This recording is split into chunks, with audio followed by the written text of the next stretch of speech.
Au nom du Père, du Fils et du Saint-Esprit, un seul Dieu. Amen. Aujourd'hui, on arrive à la 5e semaine du jeûne.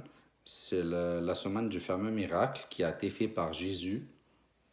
Ce miracle, c'est un miracle de guérison. Dieu a guéri l'homme qui était malade depuis 38 ans. On va d'abord lire les versets de Saint Jean. Et après ça, on va parler de quelques points ensemble. Saint Jean, sa bénédiction soit sur nous, Amen. Après cela, il y eut une fête juive, et Jésus monta à Jérusalem. Or, à Jérusalem, près de la porte des brebis, il y a une piscine qui s'appelle en hébreu Bethesda, et qui a 5 portiques. Sous ces portiques, un grand nombre de malades étaient couchés, des aveugles, des boiteux, des paralysés. Ils attendaient le mouvement de l'eau, car un ange descendait de temps en temps dans la piscine et agitait l'eau. Et le premier qui descendait dans l'eau, après qu'elle avait été agitée, était guéri, quelle que soit sa maladie. Là se trouvait un homme infirme depuis 38 ans. Jésus le vit couché et sachant qu'il était malade depuis longtemps, il lui dit, « Veux-tu être guéri ?» L'infirme lui répondit, « Seigneur, je n'ai personne pour me plonger dans la piscine quand l'eau est agitée, et pendant que j'y vais, un autre descend avant moi. » « Lève-toi, lui dit Jésus, prends ton brancard et marche. » Aussitôt cet homme fut guéri, il prit son brancard et se mit à marcher. C'était un jour de sabbat. Les Juifs dirent donc à celui qui avait été guéri, « C'est le sabbat, il ne t'est pas permis de porter ton brancard. » Il leur répondit, « Celui qui m'a guéri m'a dit, prends ton brancard et marche. » Ils leur demandèrent, « Qui est l'homme qui t'a dit, prends ton brancard et marche ?» Mais celui qui avait été guéri ne savait pas qui c'était, car Jésus avait disparu dans la foule qui était à cet endroit. Quelque temps plus tard, Jésus le retrouva dans le temple et lui dit, « Te voilà guéri, ne pêche plus, de peur qu'il ne t'arrive quelque chose de pire. »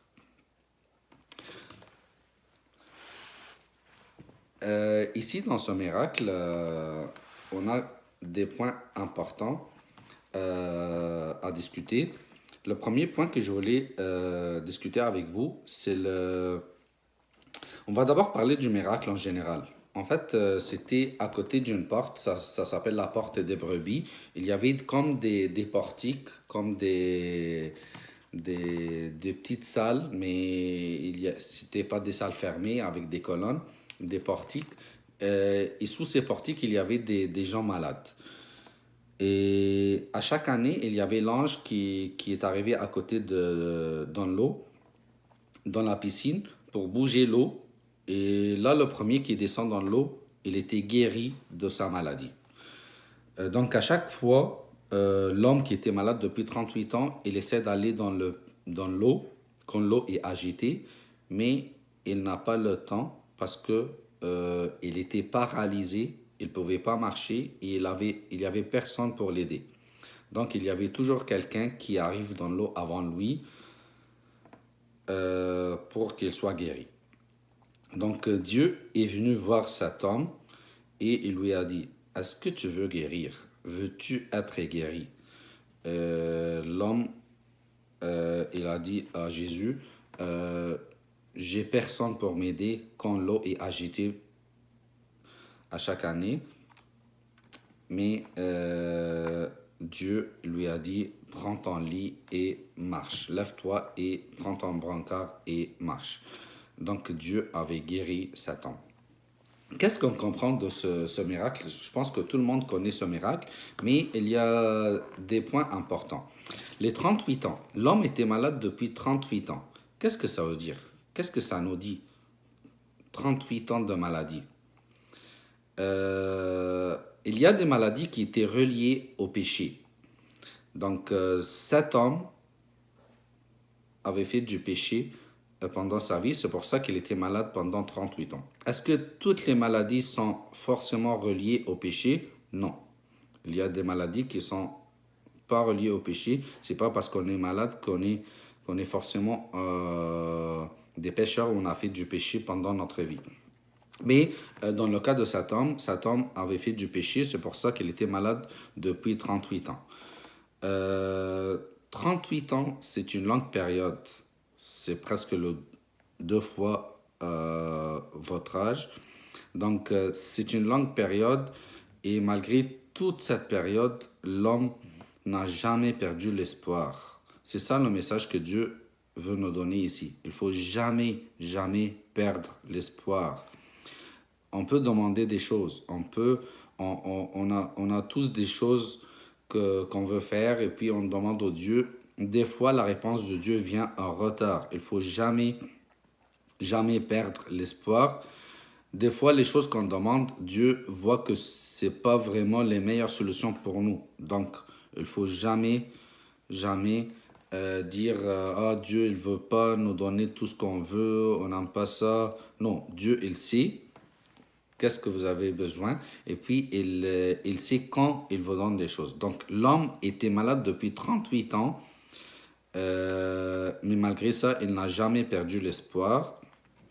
Et il y a aussi des gens qui disent oh, moi, je fais du péché depuis longtemps et je pense que c'est trop tard pour moi. Je peux pas aller à l'église, je peux pas. Dieu va pas me pardonner. Non, il est jamais trop tard. Il faut jamais dire trop tard. Je peux pas faire ça maintenant. Non, tu peux. Dieu t'attend et il veut que tu fasses. Tout ce qu'il veut. Donc, il faut jamais dire il est trop tard, Dieu t'attend. Il faut il faut jamais perdre l'espoir. Un autre point que je veux partager avec vous, c'est que Dieu est allé voir cet homme. Donc, parce que cet homme, il ne peut pas aller vers Dieu. Donc, le message qu'on comprend ici, c'est que même si tu n'es pas capable d'aller vers Dieu, Dieu, il va venir te chercher.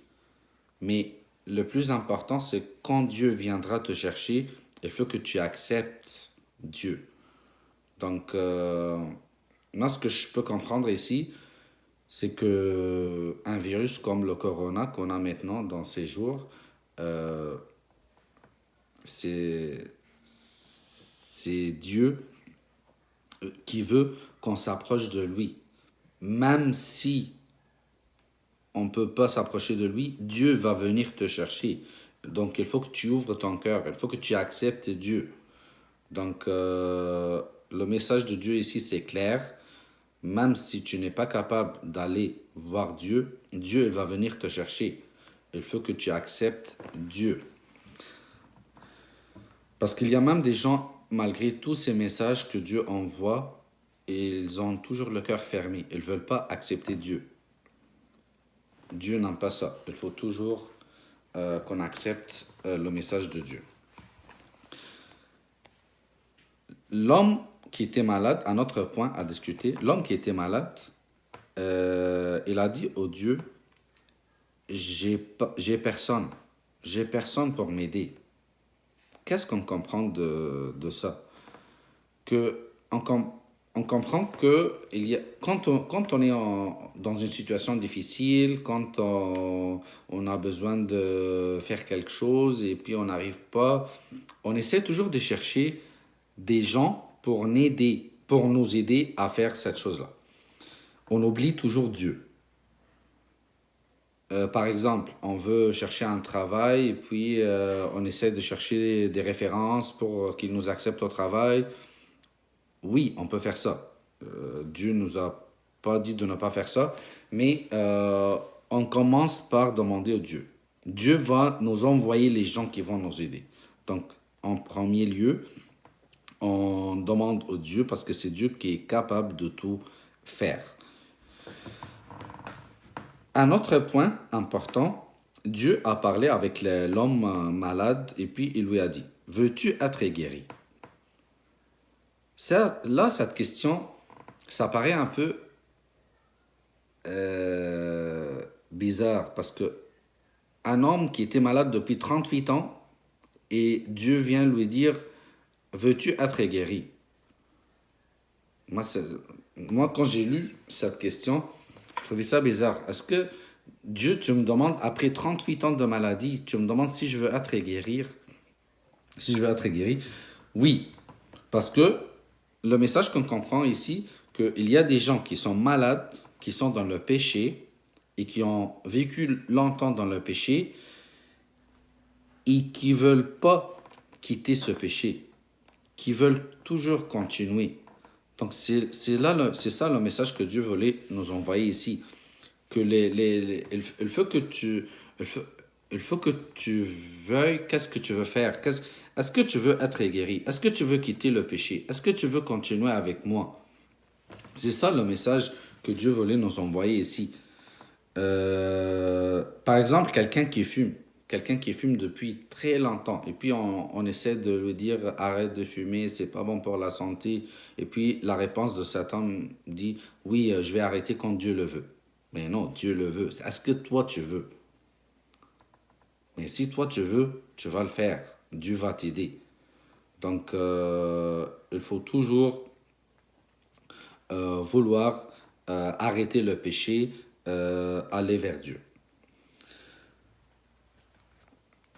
Un autre point important ici, c'est que Dieu, quand il a guéri cet homme, il n'a pas parlé de son passé. Il lui a pas dit, ah oui, toi tu as fait tel péché, tu as fait tel péché, tu as fait tel péché. Non, Dieu n'a pas parlé du passé. On oublie le passé, on commence une nouvelle page avec Dieu, une page blanche, où il n'y a pas de péché. Donc, ce qui est important ici, c'est la guérison, c'est le futur, c'est la repentance. Il faut pas parler du passé, il faut oublier le passé. Dieu va effacer le passé et puis on va commencer avec lui une nouvelle guérison. Dieu lui a dit, te voilà guéri, ne pêche plus, de peur qu'il ne t'arrive quelque chose de pire. Donc Dieu, il a guéri cette personne, mais il lui a dit, il faut jamais recommencer. C'est important. On fait la repentance, on fait la communion à l'église. Il faut jamais recommencer. Il faut faire des efforts pour ne pas recommencer. Ça, c'est le message que le Dieu voulait nous envoyer ici. Dieu nous pardonne, mais il veut plus qu'on recommence. C'est sûr que c'est pas facile. C'est pour ça qu'on va demander l'aide de Dieu pour qu'il nous aide de ne pas recommencer. Parce que si toi-même tu veux pas faire ça, c'est pas facile. Il faut que tu demandes l'aide de Dieu. Parce que c'est Dieu qui va te donner la force pour que tu continues dans le chemin de repentance. Donc ici, c'est un message très important de Dieu, c'est un miracle de Dieu. Il a guéri un homme de 38 ans de maladie. Les 38 ans, on a dit que c'est une longue période, il n'est jamais trop tard.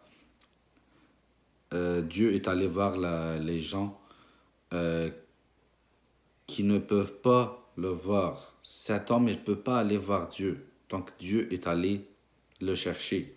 On a dit aussi que à cette époque, cet homme-là, sa maladie, c'était à cause de son péché, mais c'est pas forcément lié au péché, la maladie. La maladie, ça peut être une maladie qui n'a aucun lien avec le péché. On a parlé aussi de je n'ai personne. Et là, on a dit qu'il faut pas oublier Dieu. Oui, on peut demander l'aide des gens autour de nous, mais il faut d'abord demander l'aide de Dieu, que celui qui va nous envoyer les gens qui vont nous aider. Ou il va trouver un autre moyen pour nous aider. On a parlé aussi de la question veux-tu être guéri? Quand Jésus a posé la question veux-tu être guéri? Et on a vu que Dieu nous laisse la liberté, mais et aussi il y a des gens qui sont dans le péché et qui peuvent plus arrêter le péché. Donc il faut avoir la volonté pour qu'on arrête le péché. On a vu aussi que Dieu lui a dit te voilà guéri, ne pêche plus, de peur qu'il ne t'arrive quelque chose de pire. On a vu aussi que Dieu nous pardonne, mais on ne veut pas qu'on recommence le péché. Bon, je pense que j'espère qu'on comprend le message de Dieu à travers ce fameux miracle et qu'on apprend comment accepter Dieu, qu'il va nous sauver du péché comme il a sauvé cet homme qui était malade depuis 38 ans. Merci et à la prochaine.